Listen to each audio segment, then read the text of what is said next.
Hi, welcome to Nicci's vlog, and today, office appropriate wear. When I was a boy, there's almost nothing you could wear into the office that would be inappropriate. Maybe a little bit too scruffy, but probably not inappropriate. We did have a designer once that used to insist on not wearing shoes, which wasn't too much of a problem, except he insisted on not wearing shoes whilst walking to the office and then sitting all day in the office with muddy feet, which upset some other people. But on the whole, most boys, don't often inappropriately dress or get it wrong, and actually the consequences of getting it wrong are not really that high. But it's very different now I'm a girl. I have a few observations. The first one is sometimes the difference between what's appropriate, what's inappropriate are very subtle, and far too subtle for, the rules are quite difficult to learn and figure out.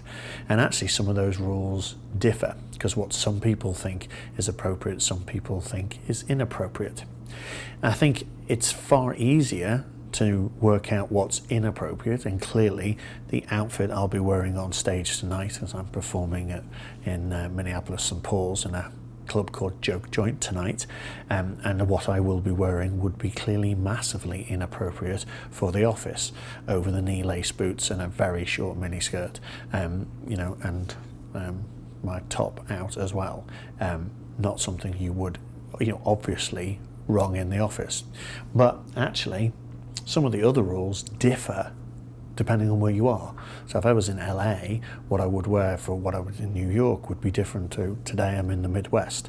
And what I found today is that things can be really quite subtle. This is office appropriate. However, if I unzip my top, this is probably not. And I've had to wrap up, in fact I had to go home and put on a skirt, because whilst I thought my leggings were probably okay, one of my girlfriends pointed out, not here. And so I've had to go back and put a mini skirt on over my leggings to make it a little bit more office appropriate.